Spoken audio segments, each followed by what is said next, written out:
obligada a cargar a la ama como a un animal. La frase cortó el aire caliente de agosto, antes incluso de que se oyera el primer paso.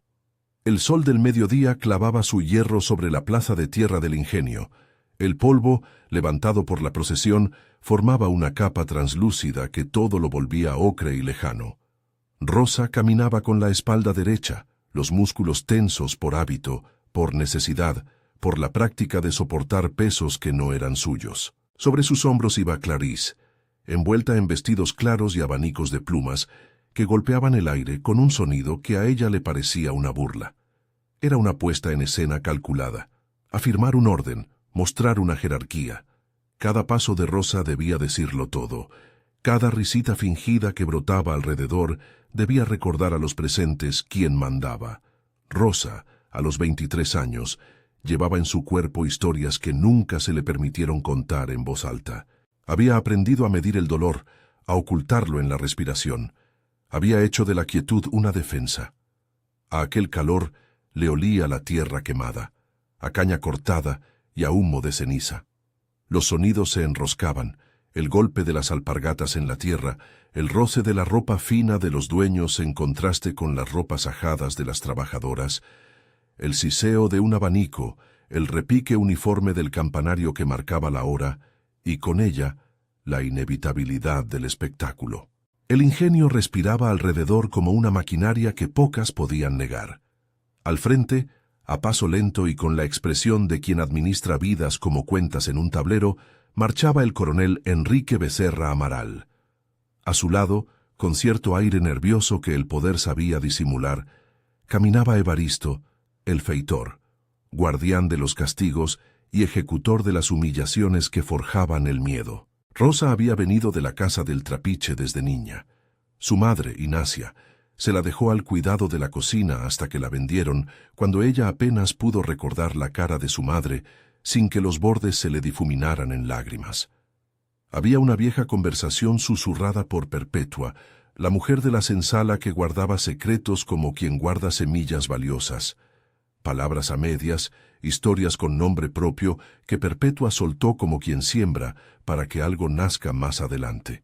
«Nunca la olvides», le dijo una vez, y le señaló una línea pálida en la piel de su brazo, una marca que la noche y el trabajo habían hecho apenas visible. Perpetua había sido cuidadora de rostros y memorias. En los rincones oscuros de la cocina había enseñado a las más jóvenes a nombrar plantas, remedios, canciones que sostenían los días más duros. Miguel, de paso lento y voz profunda, observaba todo desde la sombra de los barracones. Era un hombre que había visto más cosechas que muchos de los que ahora miraban desde la verja.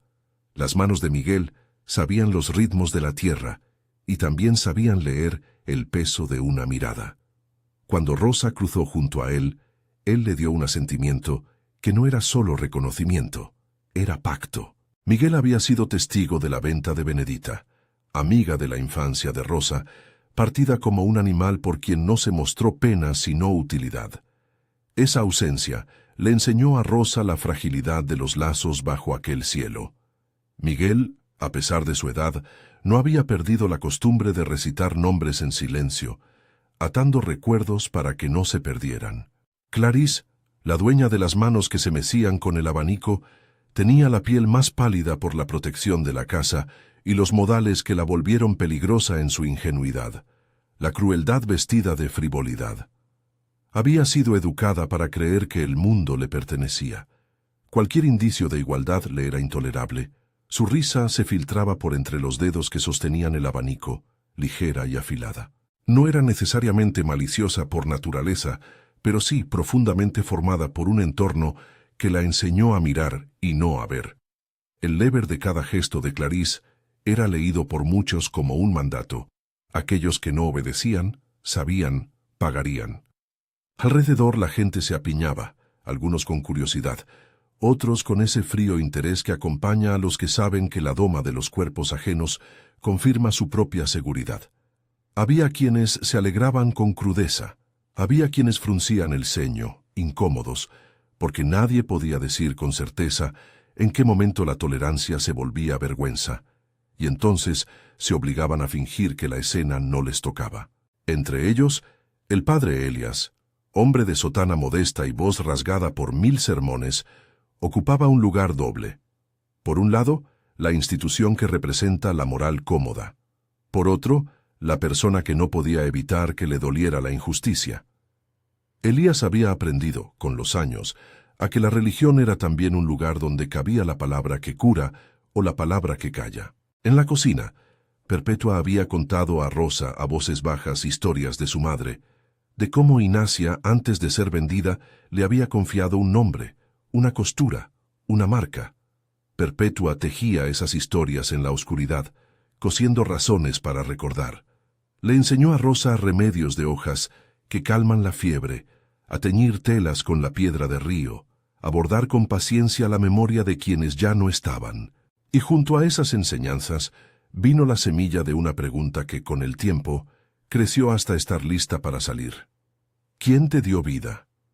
Perpetua no se atrevió a decir más de lo que sabía, pero dejó pistas, gestos, pequeñas verdades escondidas en canciones. La procesión avanzó. Gente anclada en el borde de la plaza murmuraba, los niños bostezaban por el calor, y los perros buscaban sombras debajo de los carretones. Los dueños del ingenio se acomodaban en sus sombreros como si el sol fuera un atributo más de su estatus. Entre los presentes había miradas que se cruzaban, aproximaciones de compasión que eran reprimidas por otros temores. Evaristo caminaba junto al coronel, con la seguridad de quien no necesita sonrisa para ordenar. Su presencia era el recordatorio de que la broma podía tornarse en orden. El feitor tenía la mirada de quien ha aprendido a medir la obediencia y a marcarla con castigos, no siempre físicos, pero siempre efectivos. Un trabajo quitado, una porción reducida, una sombra de reproche que cae sobre quien ha cometido la osadía de pensar en sí misma. Rosa sintió el calor de las manos sobre su piel, la respiración ligera de Clarice en su cuello, el leve olor a perfume que envolvía a la joven. Ese perfume, para Rosa, era la máscara más evidente del abrazo que el sistema daba a sí mismo. Agarró con las manos un pedazo del vestido de Clarice para mantenerla estable. Sus dedos rozaron la tela, notando la calidad, y su propia ropa raspó contra su piel, recordándole su lugar. A cada paso, el peso de Clarice no era solo físico. Llevaba sobre los hombros siglos de imposiciones, decisiones ajenas y nombres arrancados. Caminar así era, de alguna forma, caminar sobre memorias. Rosa, en su mente, fue sumando fechas, la vez que Benedita fue entregada lejos, la noche que oyó a Perpetua contar que su madre no había desaparecido sin nombre. Los días de silencio en que su propio cuerpo le habló con dolores que no se nombraban. Ella había aprendido a contar no en años, sino en pérdidas. ¿Cuántas manos se apagaron sin ser nombradas? ¿Cuántos rostros cruzaron la propiedad sin posibilidad de reclamación? En la plaza, cada rostro parecía un espejo donde podía ver lo que la sociedad quería que mirara. No lo que Rosa era, sino lo que necesitaban que ella fuera. La procesión pasó por delante de la iglesia. El repique del campanario se volvió una especie de sentencia. La casa de Dios sobrevolaba la escena sin intervenir. Algunos, entre la multitud, cruzaron las manos en señal de indiferencia. Otros bajaron la vista. El padre Elías avanzó al final del paso, con la mirada baja, como tratando de no interponerse entre el poder y la vergüenza que este mismo poder provocaba. Sus ojos, sin embargo, no dejaban de observar, de registrar. Sabía que los gestos pequeños a veces se vuelven armas. Mientras Rosa caminaba, su pecho parecía amarrado a un nudo que no cedía. Había un silencio dentro de ella más persistente que el murmullo externo. No era un silencio de cobardía, sino de concentración.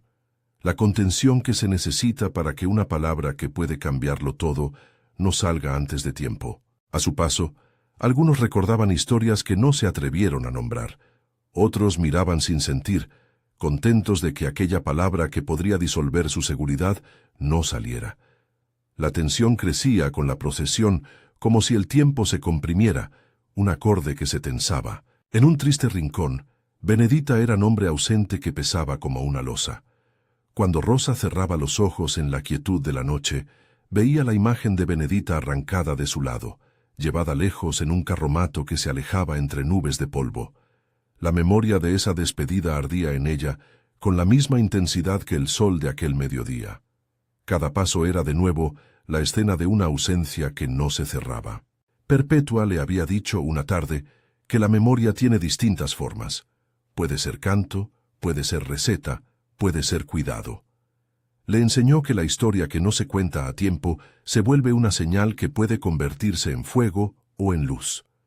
Con las manos curtidas por el trabajo, Perpetua le mostró pequeñas marcas en las axilas y en las muñecas de muchas que habían pasado por la cocina. Unas eran pruebas de vida, otras mapas de cicatrices que no se nombraban. «No lo olvides», le dijo.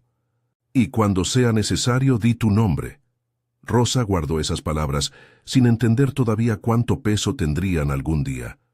Clarisse, por su parte, ignoraba el valor de esas palabras. El lujo que la rodeaba la había hecho insensible a los hilos que mantienen un tejido social entero. Para ella, subir a la espalda de Rosa era una diversión aprobada por el orden natural de las cosas. No sospechaba que la burla que sostenía su abanico era también el eco de un silencio que la explotaba. Sus manos se refugiaban en la tela, y de vez en cuando la multitud reía, se giraba a mirar al coronel buscando aprobación.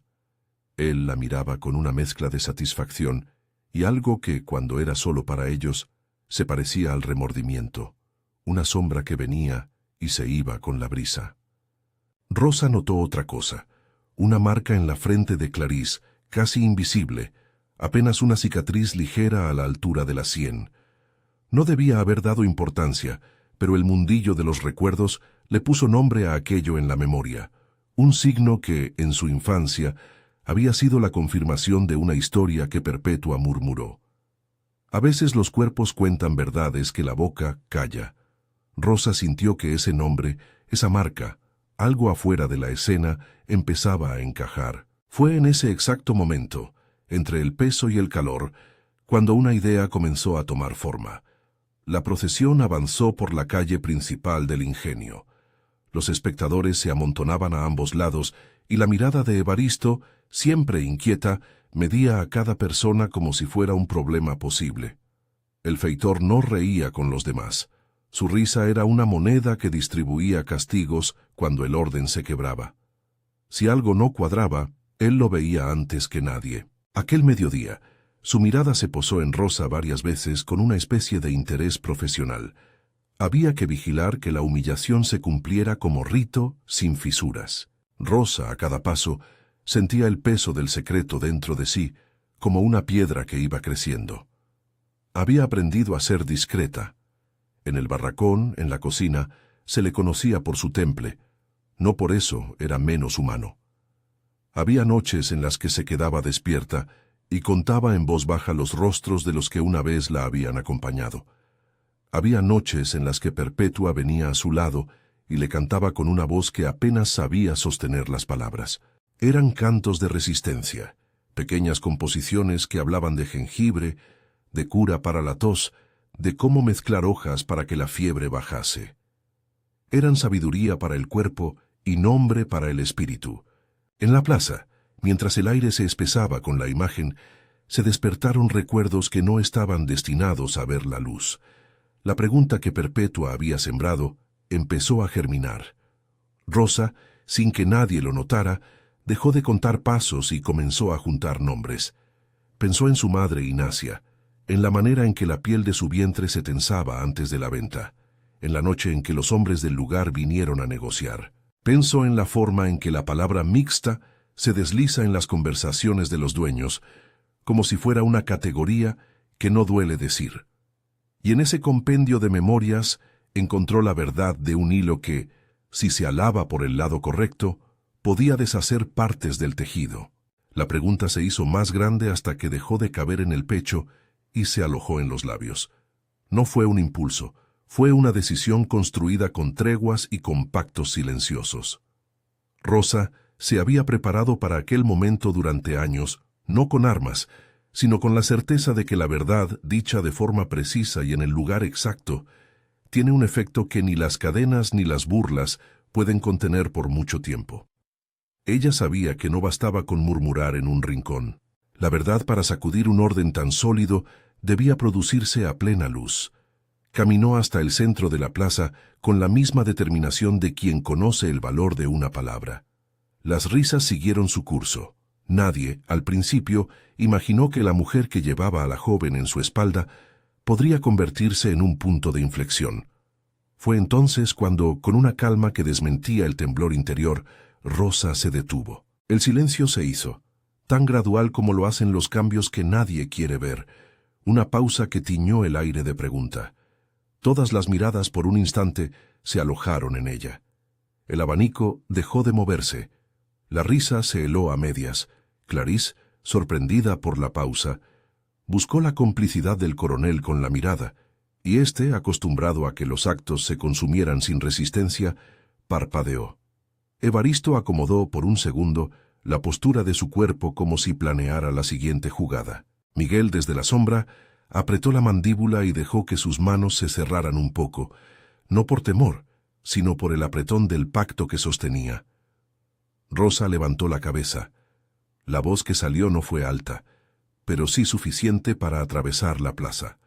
No buscaba escalar el volumen, buscaba decir algo que resonara con claridad. «¿La señora sabe quién soy?», pronunció, mirando a Clarisse de frente. Las palabras fueron sencillas, desnudas de espectáculo, y sin embargo explotaron en la plaza, como si alguien hubiera abierto un tambor lleno de agua. Era una pregunta que no pedía solamente una confirmación. Abría un espacio para que algo que durante años había permanecido con la boca cerrada pudiera por fin nombrarse. La pregunta quedó suspendida en el aire como un reto. Clarisse, en su silla sobre la espalda de Rosa, palideció un poco. El coronel hizo un gesto casi imperceptible, como si quisiera alejar de sí una nube que antes no había querido ver. Al instante, la procesión entera sintió que la dinámica había cambiado. Lo que hasta ese momento había sido un espectáculo para reafirmar la jerarquía, se transformó en una interrogación pública. ¿Quién era Rosa realmente? ¿Qué historia llevaba escondida bajo su falda y en su piel? Era la clase de pregunta cuya respuesta podía remover muros. En la multitud, alguien contuvo la respiración. Otro, que no quería verse involucrado, desvió la mirada. Padres apretaron a sus niños. Los niños, sin entender del todo, siguieron la tensión con curiosidad. El silencio fue tal que hasta el repique del campanario pareció menos dueño de la plaza. El viento bajó como si tuviera miedo. Perpetua, que estaba detrás de una puerta entreabierta, apretó la tela de su delantal y dejó que la memoria volviera a su sitio. Miguel dio un paso hacia adelante, listo para cualquier giro que la palabra de Rosa diera. La plaza se volvió un tablero donde cada personaje tenía que elegir su movimiento. Rosa, inmóvil, sintió el peso de la mirada colectiva, pero también la ligereza de haber pronunciado la pregunta que la liberaba de soportar el temor a seguir callando. Sabía que lo que dijera después iba a transformar no solo su destino, sino posiblemente el de muchas que vivían al margen de las decisiones del coronel. Sabía que las consecuencias podían ser vastas, que el orden podría temblar, y aún así mantuvo la calma necesaria. El momento quedó ahí, en ese punto liminar. La historia no se cerró con un alivio, ni se rompió en reclamo. Se detuvo como quien queda en la orilla de un paso decisivo. La plaza sostenía la respiración. Rosa, que había sido obligada tantas veces a llevar sobre su espalda a la ama como si fuera un fardo más, ahora sostenía un peso distinto, el de la palabra que abre caminos y quiebra silencios. Los presentes no sabían todavía si aquello sería una chispa que incendiaría, una semilla que germinaría en paciencia, o un rumor que se apagaría con la siguiente campanada. Pero el aire había cambiado, y con él, la posibilidad de que algo nuevo naciera. En ese instante, la pregunta quedó flotando, evidente y peligrosa, justo en el borde de la respuesta. La plaza se quedó suspendida, como si el tiempo hubiera tomado aliento y no supiera cómo soltarlo. Por un instante, las capas de polvo en el aire parecieron detener su caída. Los abanicos dejaron de agitar y el sol mismo pareció inclinar la mirada. Rosa mantuvo la postura, firme bajo el peso que hasta hacía un momento había significado humillación. Ahora aquel peso era un soporte para la verdad que venía a posicionarse. Clarice, en su espalda, palpó la pausa con una inquietud que no supo explicar. Buscó la mirada del coronel y encontró por primera vez una sombra que le resultó más densa que el propio calor. La voz de Rosa no subió ni bajó. Rompió la gravedad del momento con una frase clara que no admitía ambigüedad. Dijo en voz que no buscó la teatralidad, sino la exactitud. Mi madre fue Inacia. Ella vino a la casa del señor siendo muchacha. Yo nací aquí. Soy hija del coronel. Las palabras cayeron sobre la plaza como piedras en un estanque, ondas que alcanzaron las verjas, los rostros y las manos abiertas en los bolsillos. Hicieron eco en la madera de las puertas, en las tejas y en la grava, y en algún lugar una campana dejaba de sonar como si no supiera a qué código obedecer. Clarice sintió algo en el costado derecho de la frente, una memoria táctil antigua. La mano que sostenía el abanico se le aflojó. Había una cicatriz pequeña, como una línea invisible, que solo se reconocía cuando el corazón se estrujaba. Perpetua, desde la puerta de la cocina, apretó la tela de su delantal y dijo el nombre que ya todos murmuraban, de modo indeciso: Inacia. Fue como si aquel nombre fuera una llave inesperada, capaz de abrir puertas que nadie había imaginado. La mirada de Clarice se perdió en la distancia durante un segundo, y luego dio paso a una verdad que la arrancó de su lugar de privilegiada por primera vez. Sintió, con una claridad que la dejó sin aliento, que su mundo se había asentado sobre secretos destinados a desmoronarse. El coronel Enrique Becerra Amaral palideció.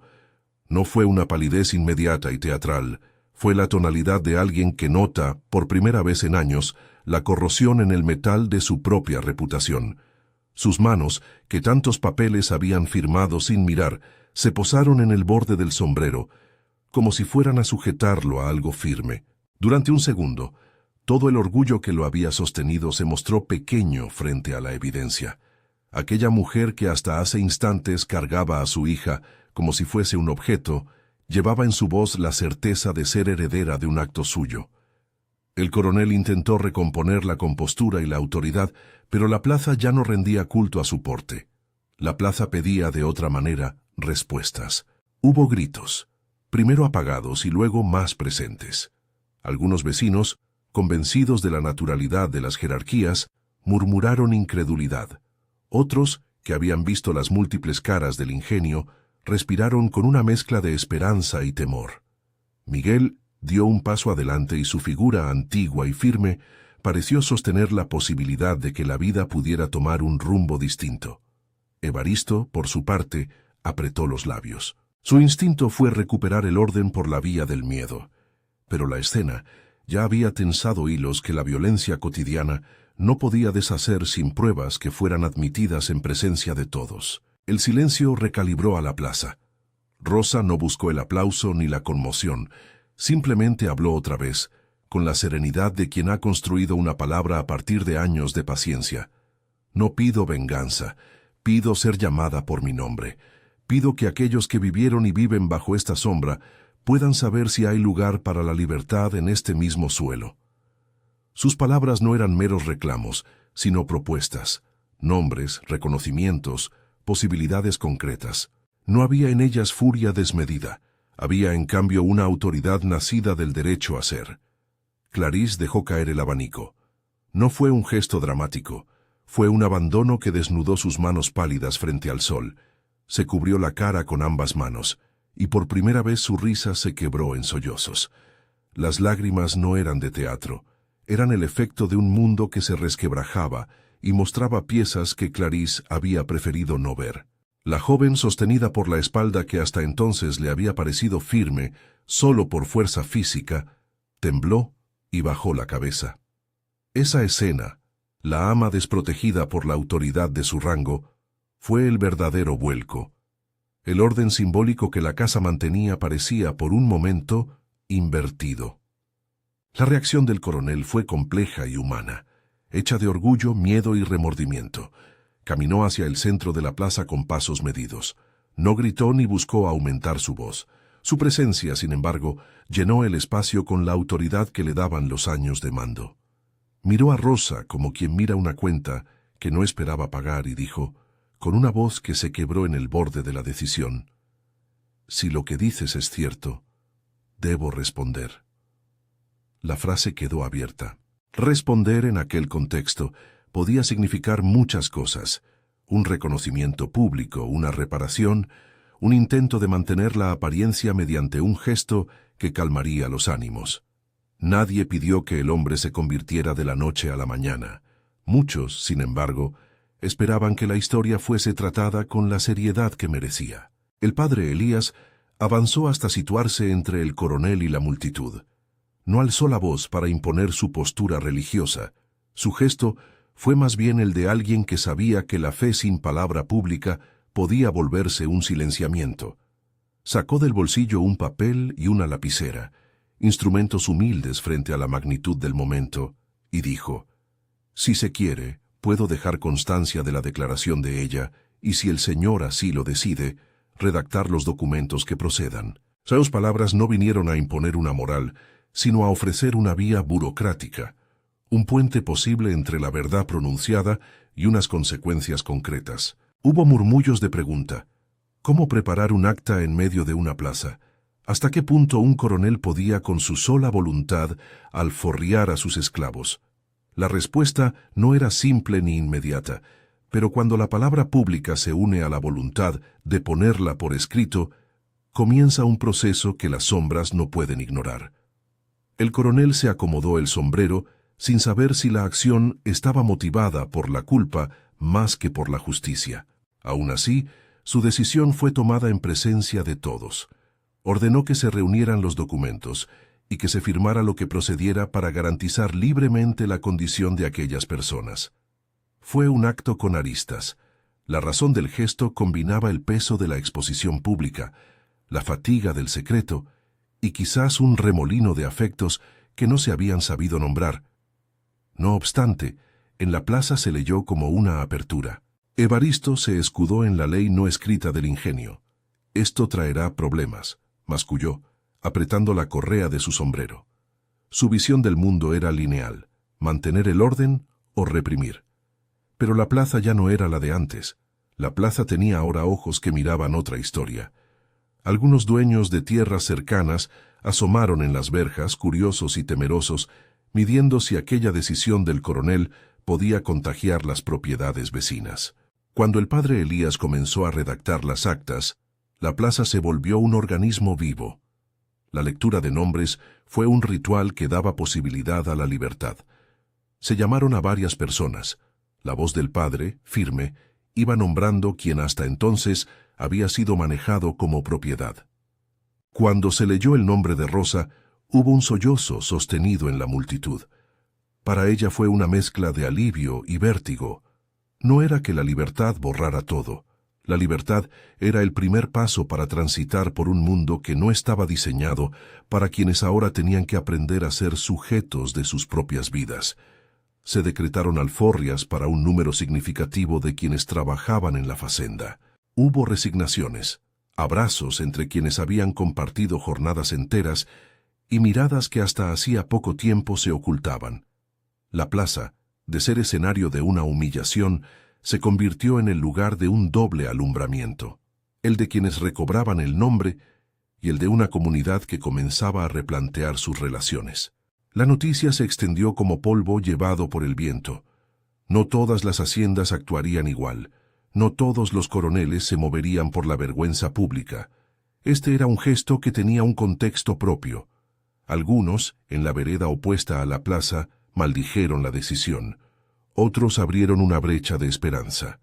En las semanas que siguieron, llegaron hombres con papeles y mensajeros de pueblos vecinos, y no faltaron presiones de algunos propietarios que buscaban que Enrique revierta su determinación.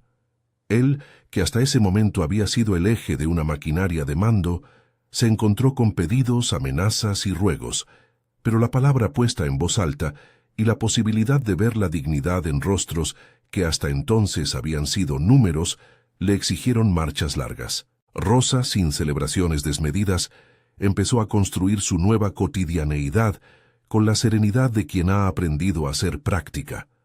No podía permitirse caer en euforias que la distrajeran de la urgencia de ayudar a quienes más necesitaban organización: familias separadas, personas sin documentos, abuelos que desconocían otra forma que la servidumbre. El ingenio, convertido ahora en un espacio con distintas posibilidades, tuvo que rearranjarse. Algunos trabajadores aceptaron firmas y pequeños pagos como compensación temporal.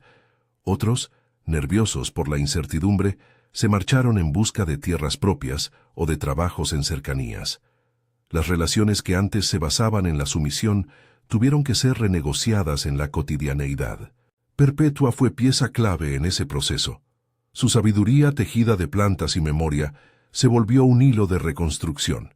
Enseñó a organizarse para conservar semillas, para plantar huertos que mantuvieran a las familias. Conversó con Rosa, con Miguel y con otros sobre la creación de un espacio donde se pudiera intercambiar saberes. Miguel, con su voz grave, dirigió jornadas de trabajo en las que se delinearon los primeros contornos de lo que sería un lugar para la vida común. No fue fácil. La tierra tenía contratos, la ley no siempre protegía a los libertos, y la hostilidad de algunos vecinos amenazaba con convertir la autonomía en un objetivo frágil. Sin embargo, lo que nació en ese ingenio fue una voluntad atada a la memoria. Se le dio un nombre al frente del nuevo asentamiento: Liberdade do Engenho. No fue una etiqueta impuesta por outsiders, fue el resultado de noches de conversación en las que se acordó que la libertad debía manifestarse tanto en la palabra como en la práctica. Allí se instalaron familias, se levantaron chozas junto a las casas antiguas y se establecieron talleres, uno para tejer, otro para curar, una pequeña carpintería y un lugar para la enseñanza. La escuela, inicialmente un rincón de la cocina donde los niños se sentaban alrededor de una mesa de madera, fue una prioridad. Rosa, aunque sin formación académica, escribió nombres con carbón en tablas y enseñó a leer a quien aún no conocía las letras. El saber de Perpetua se convirtió en materia escolar. Plantas, rituales de sanación, canciones y cuentos que no debían perderse. La primera tarde junto al riacho, cuando algunos niños armaron una hilera de piedras para jugar a ser líderes del pueblo, Rosa se sentó en una roca y miró. No buscó el protagonismo. Observó cómo las pequeñas manos tallaban su porvenir. Miguel, con la edad marcada en la piel, le ofreció un mate de hierbas y dijo: «Lo que se gana por nombre no se quita con papeles, hay que cuidarlo». Rosa asintió, comprendió que la libertad había que sostenerla con trabajo, con atención y con la protección de la memoria colectiva. Los desafíos fueron constantes. Llegaron presiones de terratenientes cercanos. Hubo intentos de desacreditar a los líderes del nuevo asentamiento.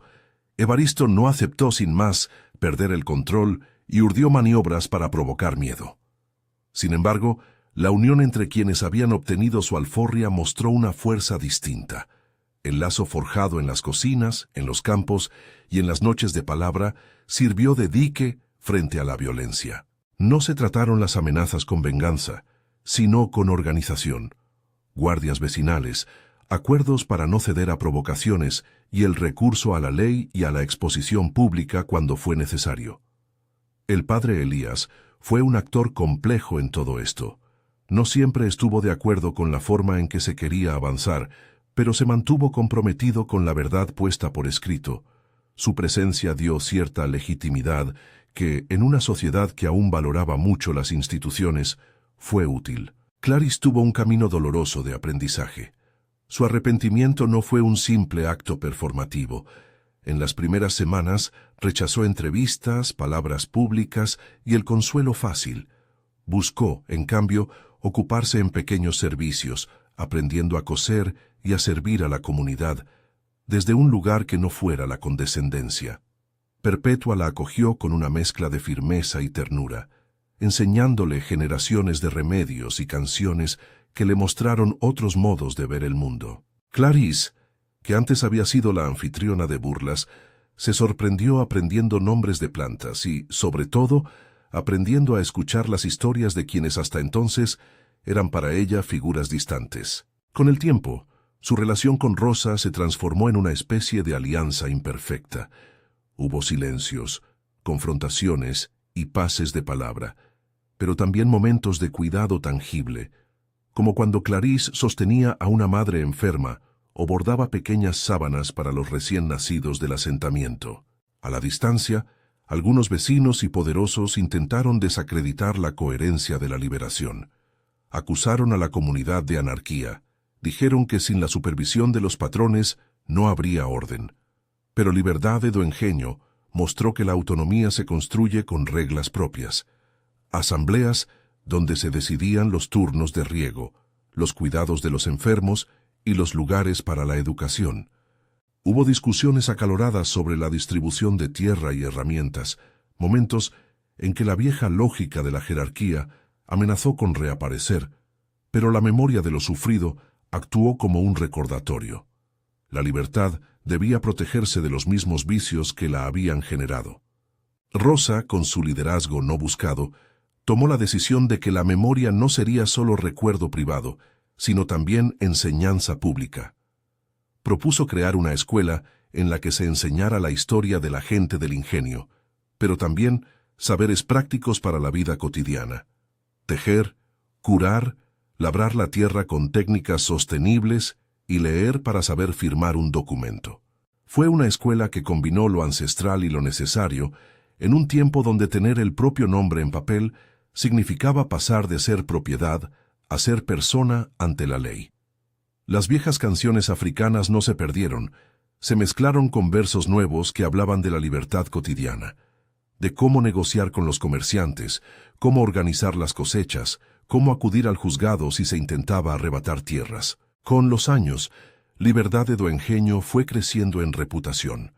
Personas de otros lugares llegaban para aprender, para casarse o para trabajar en un pueblo donde el respeto por los mayores y la transmisión del saber tenían un lugar central.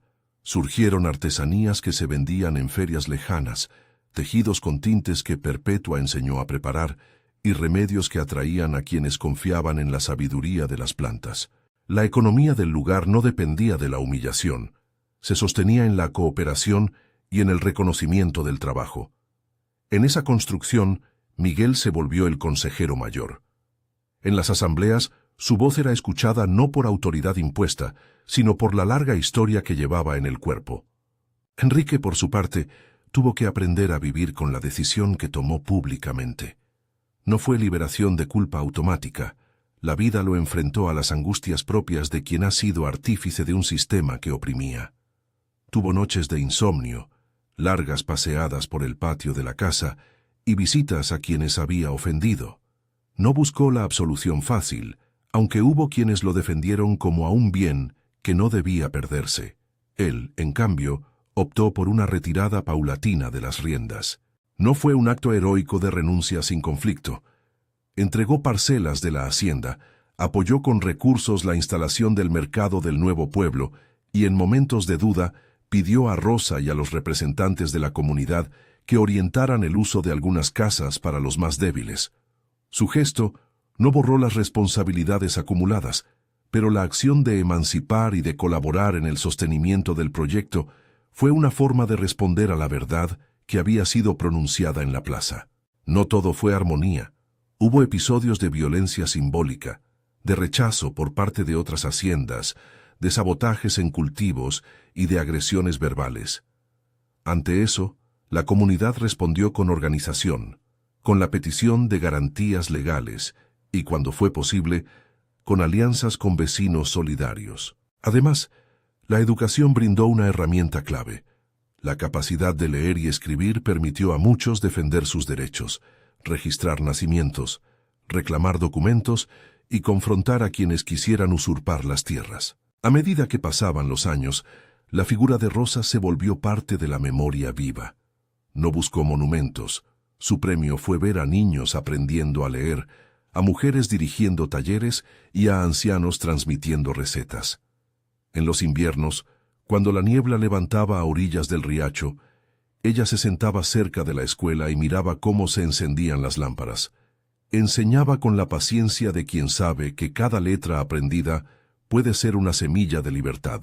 Su vida se extendió con días duros y días de profunda alegría. Enterró a amigos, celebró bodas, asistió partos y acompañó la construcción de una capilla sencilla donde, más que ceremonias, se celebraba la vida compartida. Perpetua murió en una tarde de verano, apaciguada con las manos húmedas de tierra. Sus canciones perduraron porque Rosa y Miguel se aseguraron de que fueran grabadas en la memoria de las generaciones siguientes.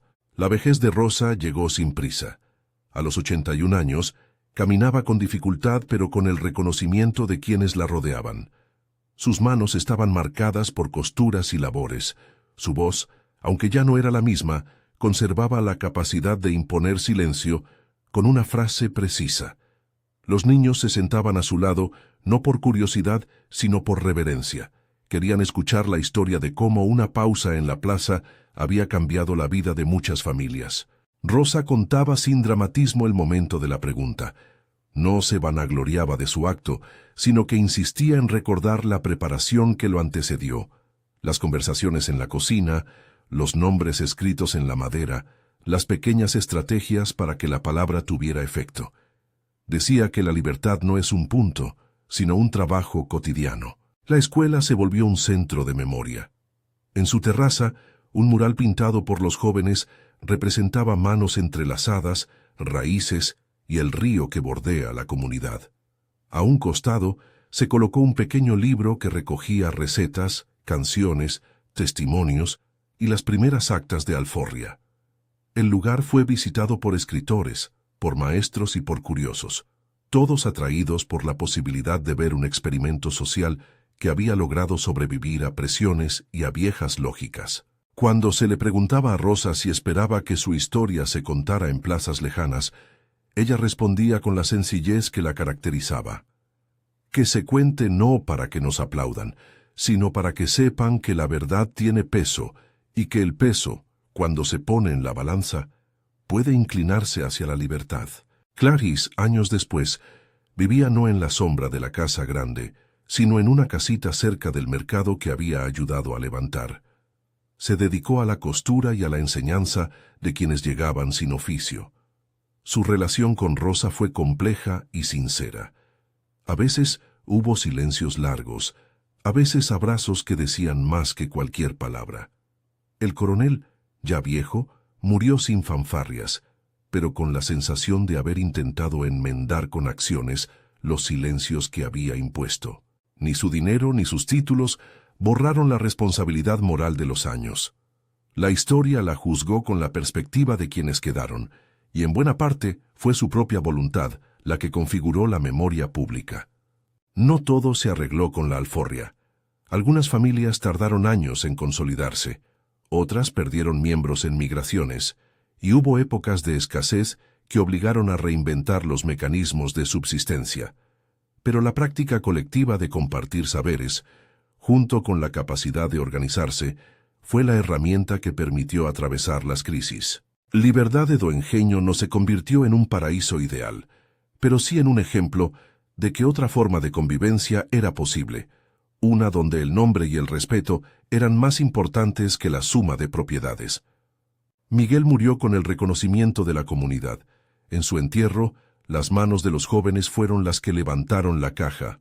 Perpetua fue recordada en canciones, Clarice en tejidos y el coronel en documentos que ahora servían para otra cosa: reparar, en la medida de lo posible, el daño causado. La historia de Benedita, la amiga vendida tantos años atrás, se volvió una lección. Su ausencia empujó a otros a no dejar partir sin redes de protección a quien pudiera ser desposeído. Con el paso del tiempo, la palabra Rosa fue usada en canciones, en refranes locales y en las cartas que los jóvenes enviaban cuando se iban a estudiar a ciudades lejanas. A quien preguntaba por qué aquella mujer se había detenido en la plaza para preguntar, los mayores respondían con una frase que no admitía complacencias: porque el valor de una verdad no cabe en la espalda. Hay que ponerla en voz para que la tierra la sostenga. De esa manera, la imagen de Rosa cargando a la ama como a un fardo se transformó en símbolo de una inversión. Era ya no la gente sometida siendo usada como herramienta, sino quien, mediante la palabra, puso a prueba el tejido del poder. Los historiadores que años después escucharon la historia, y los cronistas que la recogieron en cuadernos, anotaron con cuidado que los detalles podían variar según la memoria, que hubo licencias en la reconstrucción oral y que la pieza contenía matices que solo el tiempo permitió desenredar. Por eso, cuando el pueblo celebraba aniversarios de la fundación de Liberdade do Engenho, se recordaba siempre decir que la historia era una reconstrucción inspirada en testimonios y memorias de la época. Esa advertencia no restaba valor. Lo que hacía era honrar la fragilidad de la memoria y a la vez su potencia. Pasaron décadas y la plaza donde Rosa se detuvo mantuvo una piedra lisa que alguien, en un gesto de respeto, dejó allí. No fue un monumento de mármol ni una estatua de hierro. Era una piedra común, tallada con una simple inscripción. Aquí alguien habló su nombre. Cuando los niños la tocaban, les parecía fría y tibia en la misma medida, porque guardaba la memoria del calor del sol de agosto y la frescura de la decisión tomada. Rosa murió rodeada por quienes la amaban. Sus últimas palabras, según cuentan, fueron una petición sencilla: que no olviden los nombres.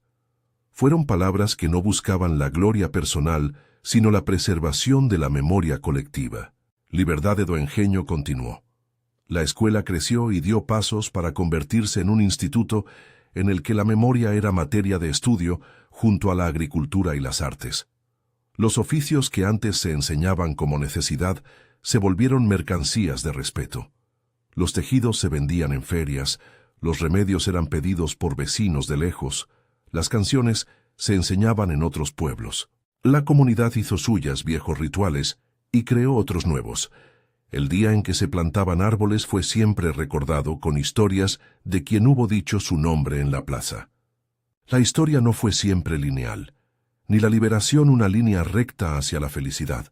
Hubo caídas, hubo pérdidas, hubo debates feroces, pero la transformación fue real en el sentido de que muchas vidas cambiaron de rumbo y que, sobre todo, la dignidad recobró su lugar en la lista de prioridades. Quienes cargaron a la ama como a un animal vieron en la distancia que el acto de una mujer que se detuvo y habló tuvo consecuencias mayores que cualquier castigo físico. Dejó en evidencia la posibilidad de que la verdad pronunciada en público tuviera fuerza suficiente para exigir una reparación, por pequeña que fuera. Hoy, cuando la memoria se comparte en plazas y pantallas, conviene recordar que lo narrado es una reconstrucción inspirada en relatos y memorias de la época, que algunas decisiones hubieran tenido variaciones según el testigo, pero que la lección central se conserva. La dignidad, nombrada en voz alta, puede transformar lo habitual en insostenible. Que una humillación pública no tenga la última palabra depende de quienes estén dispuestos a decir el nombre de la verdad y a sostener las consecuencias que esa palabra exige. Si esta historia te ha tocado, compártela con alguien que valore rescatar voces olvidadas. Cuéntanos desde dónde nos miras. Tu testimonio es parte de cómo estas narraciones siguen vivas.